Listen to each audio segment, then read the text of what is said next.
At the 94th Academy Awards in March 2022, Kirsten Dunst sat amidst the glamour of Hollywood. But this wasn't her greatest role, it was the culminating moment of a 39-year journey. As a first-time Oscar nominee for her raw, heartbreaking performance in Jane Campion's The Power of the Dog, this was a moment of validation over 3 decades in the making. This recognition was the quiet, definitive answer to a question that had long hovered over her career. Why was one of the most consistently brilliant and artistically adventurous actresses of her generation so often overlooked? Her journey to this seat is one of the most unique and quietly remarkable stories in modern Hollywood. It is not a story of a tragic flameout or a scandalous downfall. It is a story of quiet consistency, of an artist who has worked with a relentless professionalism since the age of 3, who has collaborated with some of the world's greatest directors and who, for much of her career, was curiously and consistently underrated by the very institution that was now celebrating her. To understand the woman in the Dolby Theater, one must understand the preternaturally wise child who announced her formidable talent to the world in a film about immortal creatures already seeming to possess an ancient soul. Kirsten Caroline Dunst was born on April 30th, 1982, in Point Pleasant, New Jersey.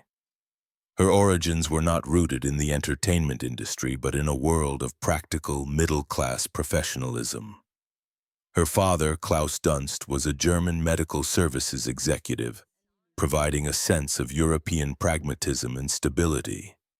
Her mother, Inez UU8, was a flight attendant and an artist who owned a gallery, a woman with a creative spirit who recognized the same spark in her bright, blonde-haired daughter. At the astonishingly young age of 3, with her cherubic looks and unusual focus, Kirsten was signed to the prestigious Ford Models. This was the beginning of her professional life. The world of child modeling in the 1980s was a demanding one, requiring toddlers and young children to behave with the professionalism of adults during long, often tedious commercial shoots. She would ultimately star in over 70 of them, her face becoming a familiar, if anonymous, part of the American cultural landscape. This early career was not the product of a pushy stage mother forcing an unwilling child into the spotlight. By all accounts, the young Kirsten was a natural, a child who loved to perform. However, this professional life existed alongside a quiet, internal struggle. Her parents divorced when she was 11, a significant emotional event that precipitated a life-altering move.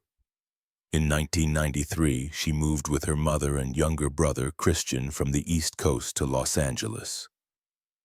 This was a deliberate decision, a commitment to turning her burgeoning child acting career into a full-time profession. Inez gave up her own career in the art world to manage and chaperone her daughter, becoming a constant, grounding presence that would shield Kirsten from many of the darker perils that often consume young actors in Hollywood. Her feature film debut came at the age of 6, with a small part in Woody Allen's 1989 anthology film New York Stories. Minor roles in films like The Bonfire of the Vanities followed, but the role that would detonate her career and instantly establish her as a child actress of terrifying preternatural talent came in 1994. Director Neil Jordan was conducting a massive 6-month international search for the pivotal role of the child vampire Claudia in his gothic, high-profile adaptation of Anne Rice's blockbuster novel Interview with the Vampire. The role was immensely challenging, a lightning rod of thematic complexity. It required a young girl to portray a character who was eternally trapped in the body of a child but possessed the weary, cynical, and often murderous soul of an ancient creature. It was a role that demanded a level of emotional complexity and maturity that seemed almost impossible for a child to convey. After an exhaustive search, Jordan found his Claudia in the 11-year-old Kirsten Dunst. She won the role over hundreds of other young actresses, including Christina Ricci and Dominique Swain. The production was a grueling, nocturnal experience, filming at night in the humid, atmospheric streets of New Orleans and on the grand sound stages of London. The cast included the two biggest movie stars of the era, Tom Cruise and Brad Pitt, creating an intimidating, high-stakes environment for a young girl. The role demanded she inhabit a world of adult emotions: desire, rage, existential despair, and grief. Most famously, the role required her to have her first ever kiss on screen, a chaste but, for her, deeply uncomfortable moment with a then 30-year-old Brad Pitt. She would later describe the experience as gross, a blunt, childlike assessment of a very adult situation that highlighted the profound strangeness of her professional life. When the film was released in late 1994, her performance was not just praised, it was a sensation. Critics were stunned by her ability to convey the profound, tragic rage of a woman trapped in the body of a little girl. She was not just a child reciting lines, she was a fully formed character, a being of immense sadness and ancient wisdom. Variety called her performance chillingly effective, and the legendary critic Roger Ebert noted her eerie adult authority, a phrase that would come to define the perception of her for years. For her work, she was nominated for a Golden Globe for Best Supporting Actress. At just 12 years old, Kirsten Dunst was not just a movie star. She was a critically acclaimed actress recognized by the industry as a prodigious, once-in-a-generation talent. This early, intense success, grounded in a role of such darkness and maturity, set the stage for a career that would be defined by a constant navigation between the worlds of serious, adult-themed drama and the bright, sunny demands of being a beloved all-American girl. The global success of Interview with the Vampire and the subsequent Golden Globe nomination placed the 12-year-old Kirsten Dunst in a unique and precarious position in Hollywood. She was not a conventional child star defined by cuteness or saccharine family films. She had been introduced to the world in a complex, adult-themed gothic horror film, delivering a performance of such startling maturity that it almost felt unnerving. The industry and the public were left with a question. What do you do with a child prodigy whose talent seems to have already outgrown the roles typically available to children? This was the central challenge of her teenage years, navigating the treacherous gap between her prodigious old soul talent and the often simplistic typecast world of a young actress in Hollywood, all while desperately trying to carve out a semblance of a normal childhood for herself. Immediately following the dark, nocturnal world of Interview, she demonstrated her remarkable versatility by stepping into the bright, wholesome, and literary world of Gillian Armstrong's 1994 adaptation of Little Women. Cast as the younger version of the vain and often selfish Amy March, Dunst held her own in a powerhouse ensemble of established and future stars, including Winona Ryder, Susan Sarandon, Claire Danes, and Christian Bale. The on-set atmosphere, led by the maternal and collaborative Armstrong, was a world away from the intense male-dominated set of her previous film. Her performance was a crucial counterpoint to the darkness of Claudia, proving that she could embody youthful petulance and charm as effectively as she had portrayed ancient vampiric rage. The film was a critical and commercial success, further solidifying her reputation as one of the most talented and professional young actresses of her generation.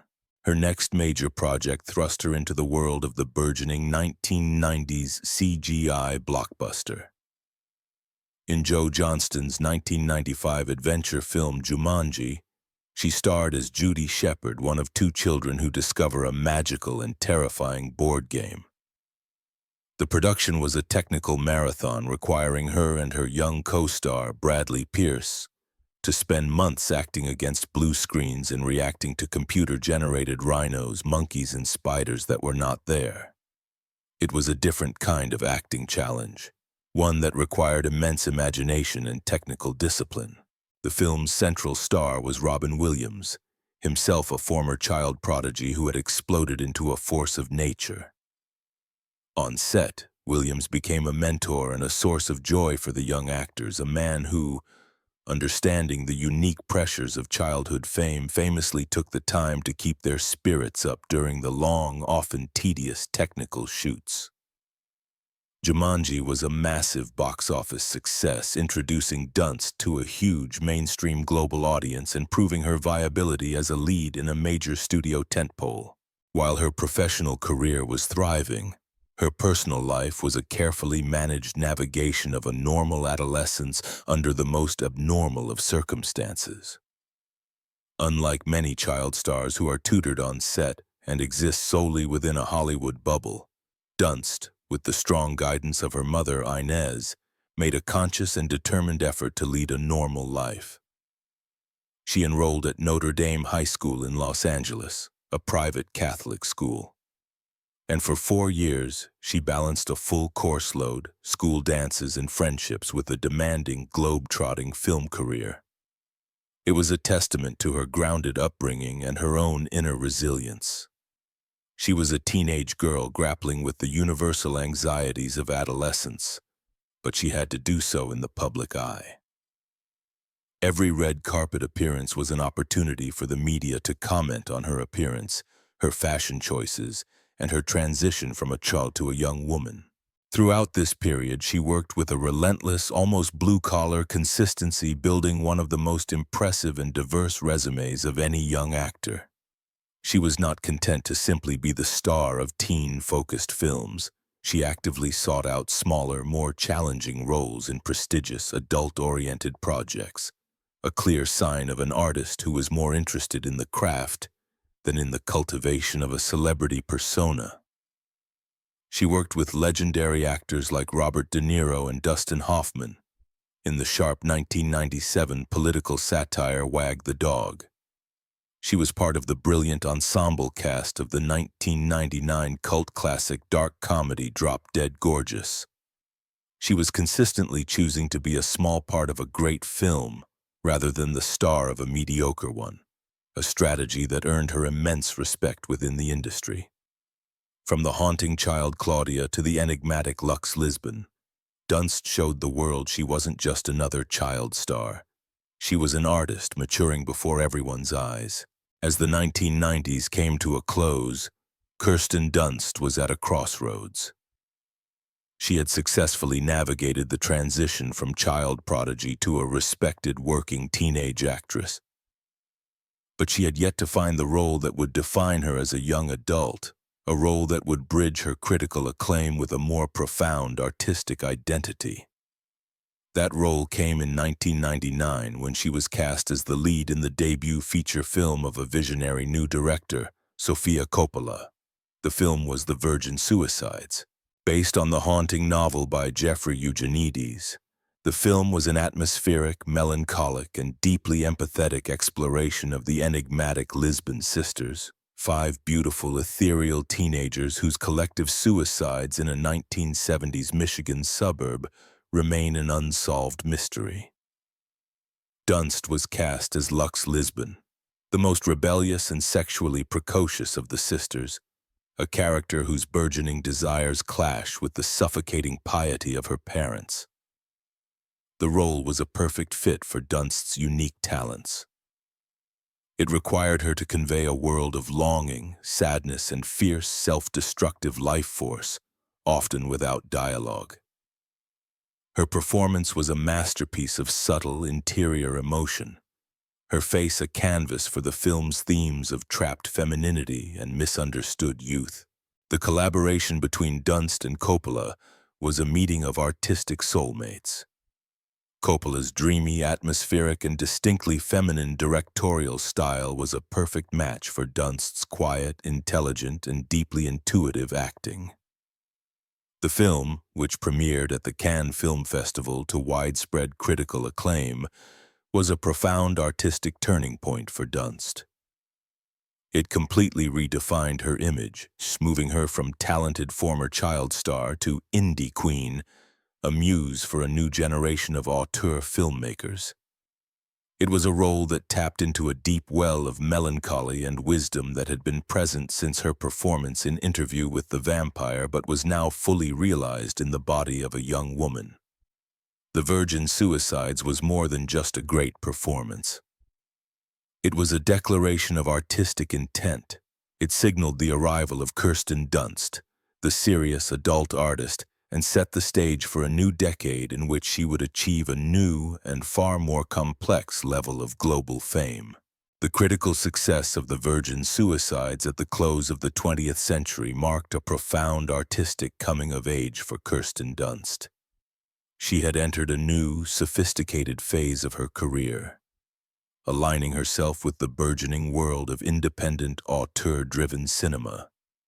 She was no longer just a talented actress, she was a muse, a symbol of a more thoughtful, melancholic, and artful kind of filmmaking.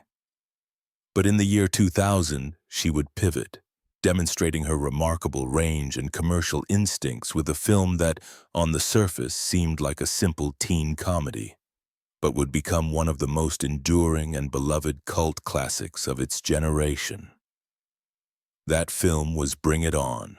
The film, a vibrant and surprisingly witty exploration of the competitive world of high school cheerleading, was an unexpected hit. Dunst starred as Torrance Shipman, the newly elected captain of the Champion Toros cheerleading squad. The role was a perfect showcase for her immense charisma and underrated comedic timing. She was not the ironic, detached, cool girl of many teen comedies. She was earnest, passionate, and deeply good-hearted, and her performance was the film's anchor. She made Torrance's struggle, grappling with the revelation that her squad's winning routines had been stolen from a rival inner-city school, feel both hilarious and genuinely weighty. The film was a sleeper hit, a word-of-mouth sensation that captured the zeitgeist of the turn of the millennium. It further solidified Dunst's status as a beloved icon for the millennial generation, proving she could lead a mainstream hit with effortless charm.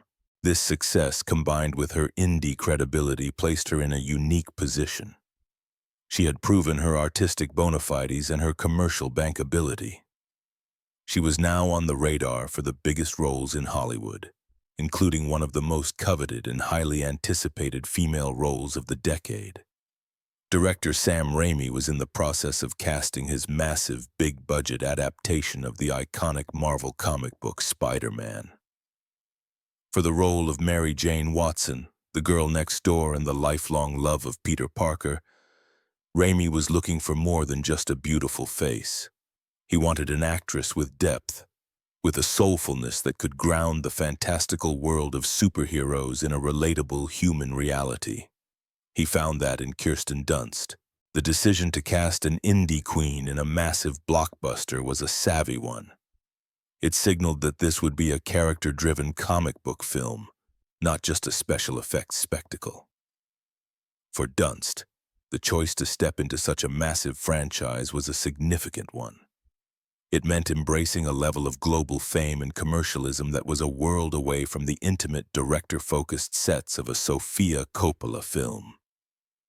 She won the role, and her on-screen chemistry with Tobey Maguire's Peter Parker became the emotional core of the film. She imbued Mary Jane with a palpable sense of melancholy and yearning, a girl from a troubled home whose bright smile often masked a deep sadness. And then, Mary Jane Watson entered her life, a gentle smile, a hidden sadness, and an upside-down kiss in the rain, immortal. When Spider-Man was released in the summer of 2002, it didn't just break box office records, it annihilated them. The film was a cultural and financial juggernaut, the first movie in history to earn over $100 million in its opening weekend. The success was meteoric and absolute, and Kirsten Dunst was catapulted into a new, dizzying stratosphere of fame. She was no longer just a respected actress or a teen idol. She was a global household name, the face of one of the biggest movie franchises on the planet. The price of this fame was an immediate and total loss of anonymity. She became a prime target for the paparazzi. Her every move, her every relationship, most notably a high-profile romance with actor Jake Gyllenhaal, chronicled with an obsessive 24/7 intensity. She was now primarily known to the world as Mary Jane Watson, a persona that, while lucrative, threatened to overshadow the complex, artistically adventurous actress she had worked so hard to become. Throughout the mid-2000s, as she starred in the two massively successful Spider-Man sequels which cemented her status as a global box office queen, she engaged in a deliberate and fascinating act of artistic rebellion. In between her blockbuster commitments, she consistently chose to work on smaller, more challenging, and more interesting films, a clear strategy to fight against the typecasting of the blockbuster machine. In 2004, she took a supporting role in Michel Gondry and Charlie Kaufman's surreal, mind-bending masterpiece, Eternal Sunshine of the Spotless Mind. Her performance as the quirky, wounded, and ultimately tragic receptionist Mary Svivo was a critical highlight in one of the most acclaimed films of the decade. That same year, she starred in the charming romantic comedy Wimbledon, proving her ability to carry a mainstream film outside of the superhero genre. But her most significant artistic statement of this period was her reunion with Sofia Coppola in the 2006 historical drama, Marie Antoinette. The film was a highly stylized, anachronistic, and deeply empathetic portrait of the doomed French queen. It was a bold, controversial, and visually stunning piece of art that was booed by some critics at its Cannes Film Festival premiere, but has since been reclaimed as a masterpiece. Dunst's performance in the title role was a work of profound subtlety and sadness, a portrait of a young girl crushed by the weight of history and circumstance. It was the antithesis of a Hollywood blockbuster, a defiant reaffirmation of her artistic priorities. By the late 2000s, Kirsten Dunst had achieved a level of success that was almost unparalleled. She was a global superstar who could open a billion-dollar franchise, and she was a critically revered artist who had worked with some of the most visionary directors in the world. She had been working almost non-stop for over 25 years since she was a 3-year-old model. But the relentless pace, the immense pressure of maintaining her A-list status, and the psychological toll of a life lived in the public eye were beginning to create a deep, invisible fracture beneath the surface. The woman who seemed to have it all was quietly and privately beginning to fall apart. By the end of 2007, Kirsten Dunst had been a professional actress for 25 of her 26 years. The release of Spider-Man 3 that year marked the conclusion of one of the most successful blockbuster trilogies of all time, cementing her status as a global household name. She had achieved a level of fame and financial success that most actors only dream of.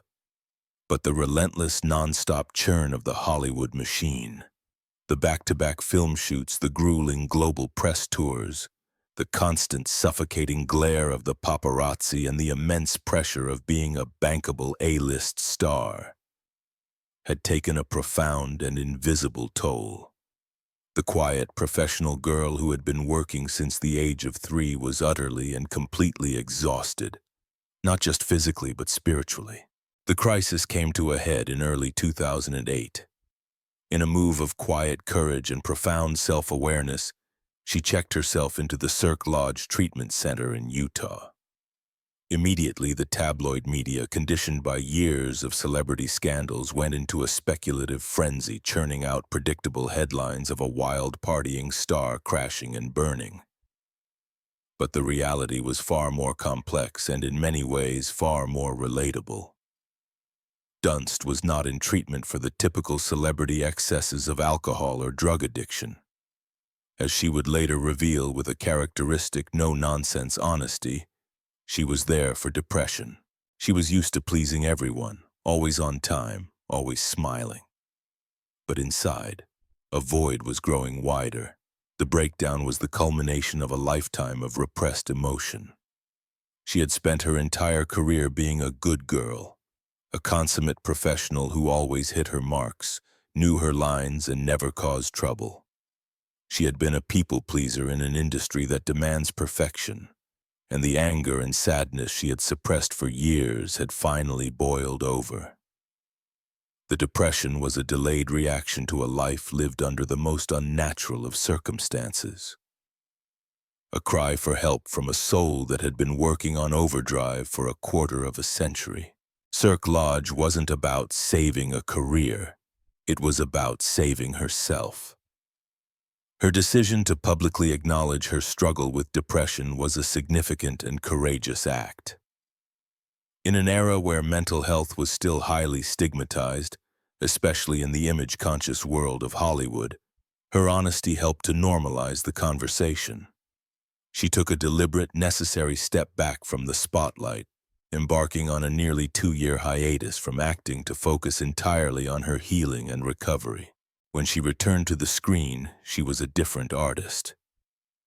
The desire to maintain her status as a blockbuster leading lady was gone, replaced by a fierce, uncompromising commitment to artistically challenging work. She was no longer interested in pleasing the system. She was interested in pleasing her own artistic soul. This new chapter began with her collaboration with one of the world's most provocative, controversial, and brilliant auteur directors, the Danish filmmaker Lars von Trier. He cast her in his 2011 film Melancholia, a visually stunning, deeply personal, and apocalyptic exploration of clinical depression. The role of Justine was a terrifying, once-in-a-lifetime opportunity. Dunst played a woman whose own profound, world-ending depression gives her a strange, almost serene clarity as a rogue planet threatens to collide with Earth. It was a role that required an actress to go to the darkest possible places, to embody the suffocating inertia and the strange, sad wisdom of a soul in crisis. Dunst used her own recent experiences as a wellspring of inspiration, delivering a performance of devastating, raw, and unflinching authenticity. It was not just acting. It was a transmutation of her own suffering into a breathtaking piece of art. The performance was the undisputed highlight of the 2011 Cannes Film Festival. Despite a massive controversy surrounding inflammatory remarks made by von Trier at a press conference, the jury could not deny the power of her work. She won the festival's prestigious Best Actress award, a massive international validation of her talent from the most respected film community in the world. It was a triumph that was a world away from the commercial pressures of Hollywood. The Cannes win solidified her new identity as a fearless, artistically adventurous actress. She spent the next few years working on a series of acclaimed, character-driven independent films, collaborating with visionary directors on projects like Walter Salaz's On the Road 2012 and Jeff Nichols's Midnight Special 2016. She was no longer a movie star in the traditional sense. She was a world-class artist, choosing her projects with the discerning eye of a connoisseur. In 2015, she made another savvy and critically lauded pivot, this time to the world of prestige television. She took on a leading role in the second season of FX's acclaimed anthology series Fargo. She played Peggy Blomquist, a small-town beautician with big-city dreams whose desperate attempts to better herself lead to a darkly comedic and increasingly violent web of crime. Her performance was a brilliant tragicomic tour de force, a perfect blend of comedy and pathos. She captured Peggy's naive optimism and her terrifying, misguided determination with a skill that was both hilarious and heartbreaking. The role earned her some of the best reviews of her career, along with Emmy and Golden Globe nominations. Her success in Fargo proved her mastery of yet another medium and further solidified her status as one of the most respected and versatile actresses of her generation. She had successfully navigated the most profound personal crisis of her life and had emerged on the other side as a more powerful, more selective, and more critically revered artist than ever before. Her celebrated, award-nominated turn in Fargo solidified Kirsten Dunst's status in a new, powerful phase of her career. She was no longer just a movie star. She was a highly respected character actress, a creative force known for her impeccable taste and her fearless, vanity-free commitment to the roles she inhabited. But the production of Fargo, set in the cold, snowy landscapes of Calgary, would bring about the most significant and lasting transformation of her life, not in her career, but in her heart. It was on that set that she worked closely with her on-screen husband, the brilliant and widely admired character actor Jesse Plemons. Their connection was not the high-profile tabloid fodder romance of her youth. It was a quiet, slow-burn meeting of two artistic peers. They were both former child actors who had navigated the strangeness of the industry their entire lives. They shared a similar, no-nonsense, craft-focused approach to their work. On set, they developed a deep professional respect and a close friendship. After the production wrapped, that friendship blossomed into a deep and lasting love. In Plemons, Dunst had found a partner who was not a part of the Hollywood machine, but a part of her artistic world, a man who understood her not as a celebrity, but as an artist and a person. Their relationship, which they kept intensely private, became her anchor. It was this newfound personal stability that provided the foundation for what would become the great, culminating artistic achievement of her career. In 2021, she was cast in the legendary director Jane Campion's long-awaited return to cinema, the dark, brooding, and psychologically complex Western The Power of the Dog. The role of Rose Gordon was perhaps the most challenging of her career. She played a fragile, gentle widow and mother who marries a kind rancher, played by her real-life partner Jesse Plemons, and is then slowly, cruelly, and systematically psychologically tormented by his menacing, charismatic brother, played by Benedict Cumberbatch. Her performance was a masterclass in subtlety and quiet devastation. It was a role that required her to convey a complete mental and emotional disintegration, often without dialogue. She portrayed Rose's descent into alcoholism and despair with a heartbreaking vulnerability. Her body language, her very posture conveying the crushing weight of her silent suffering. To achieve this, she and Campion decided she would not interact with Benedict Cumberbatch on set, allowing a genuine sense of fear and intimidation to seep into her performance. The result was a raw, unforgettable portrait of a woman being erased, a performance of almost unbearable sadness and truth. The film was a global critical sensation, and for Kirsten Dunst, it was the moment of ultimate, long-overdue recognition. The performance earned her a cascade of accolades, including Golden Globe and Screen Actors Guild nominations. And then, in February 2022, came the news that had eluded her for 3 decades. Her first ever Academy Award nomination for Best Supporting Actress. In a beautifully poetic and full-circle moment, her partner, Jesse Plemons, was also nominated for his role in the same film. The nomination was more than just an honor. It was a definitive statement from the Hollywood establishment. The prodigious child, the iconic teen queen, the blockbuster superstar, the indie muse, and the respected television star was now, finally and unarguably, an Oscar-nominated actress. In her personal life, she had found the peace and stability she had always craved. She and Plemons became engaged, and they now have 2 sons, Ennis and James.